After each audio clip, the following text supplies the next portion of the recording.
Saya Asep tapi masih setia di ngopi ya di PJTV bersama Ustadz Rifat. Nah, kita lanjutkan tentang zakat tadi yang kalau harta kita tidak dijakati maka dia akan menjadi suluhnya atau bahan bakar di neraka bagi kita. Kita lanjutkan nih. Peran zakat itu apa?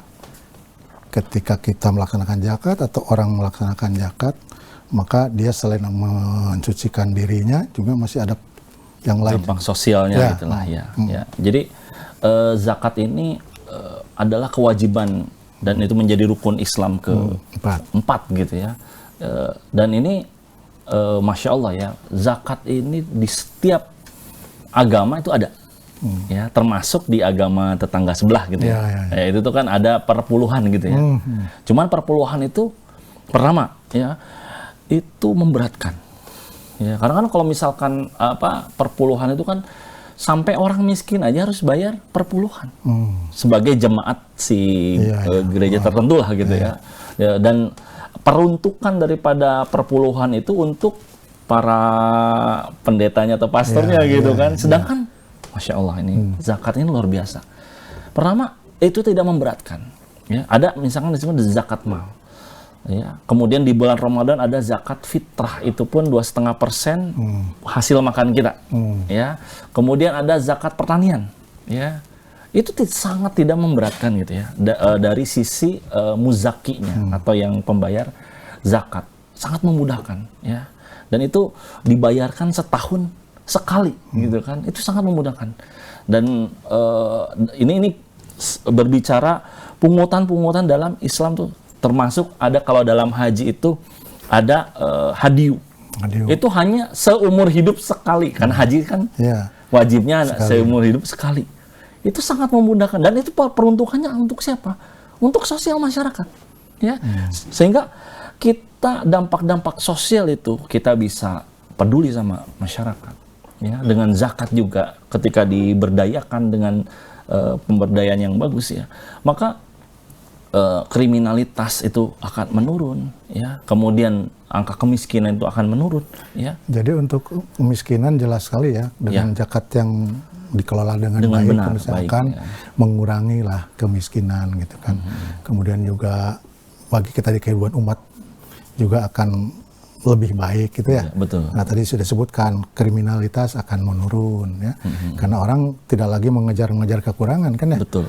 Butuh makan, otomatis harga manusia jadi murah ya, karena rebutan 1.000-2.000 rupiah aja sampai tusuk-tusukan gitu kan. Betul, ya. Nah, kemarin kan ada keterangan tuh rebutan lahan parkir ya, orang sampai membunuh gitu kan. Ya, itu kan berarti efek zakat nih belum sampai.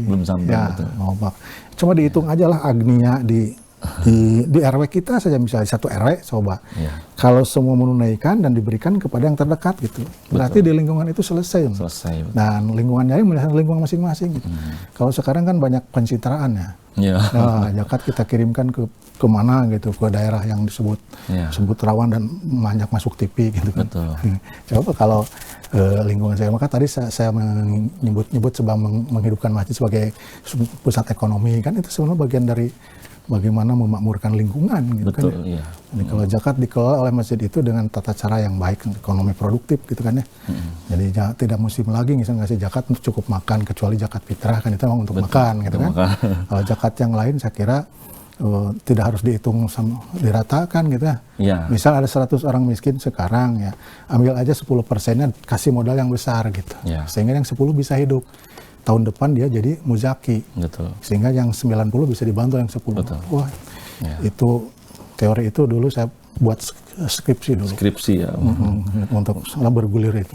Tapi ternyata kan konsistensi dan memang yang kurang kita miliki ya.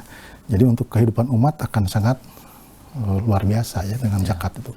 Ya, selain kita berbagi, juga umat akan minimal kebutuhan minimalnya tidak membuat dia untuk berbuat maksiat ya.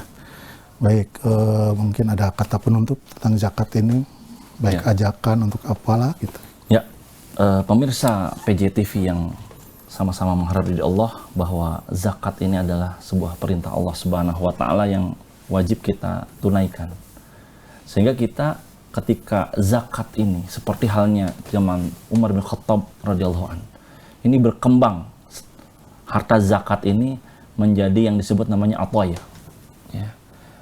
Ini dalam sirah nabawiyah bahwa atoya ini itu menjadi peletak dasar pengentasan kemiskinan, dan juga ketika itu zakat itu dari 7,5 juta kilometer ya kekuasaan umat Islam itu ketika zaman Umar bin Khattab itu semuanya tidak ada yang kelaparan ya, dan juga atoya ini berhasil ya untuk mengentaskan kemiskinan, bahkan ada yang kelaparan sedikit pun, ada satu orang yang kelaparan dan itu Sayyidina Umar membawa gandum, tapi bukan gimmick ya, bukan di depan kamera bawa gandum gitu kan. Bahkan nggak tahu kalau itu Umar kan. Kalau itu Umar ya, bahkan dihina ya, itu luar biasa.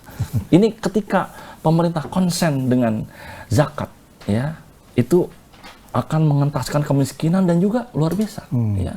Akan menjadikan para pejabat atau misalkan pemerintah akan citra baik mereka itu akan baik ya, asal tadi zakat ini diterapkan kembali ya. Dan bukan hanya saja ada perpanjangan dari zakat, itu adalah doribah. Doribah itu adalah pajak ya, tapi doribah ini diperuntukkan untuk apa? Ketika seperti halnya bencana ya, atau misalnya terjadi zaman Rasulullah SAW terjadi perang Tabuk, 250.000 pasukan mau nyerang Madinah, maka dikenakan doribah. Jadi itu semua orang-orang yang kaya yang mereka itu punya kelebihan dari hasil usahanya dikenakan pajak itu. Nah, dari situlah pembiayaan untuk peperangan itu berhasil, dan juga untuk bencana alam juga. Oke. Jadi doribah itu darurat ya, di luar zakat gitu. Ketika memang itu dibutuhkan. Ya. Dan itu juga jadinya sedekah mungkinnya itu. Bukan, itu pajak. Pajak aja ya. Tapi masih masuk dari manja ala biasanatin itu. Masih ya. Jadi kalau rela mau pajak. Nah, bagi pemirsa, nampaknya waktu juga membatasi kita.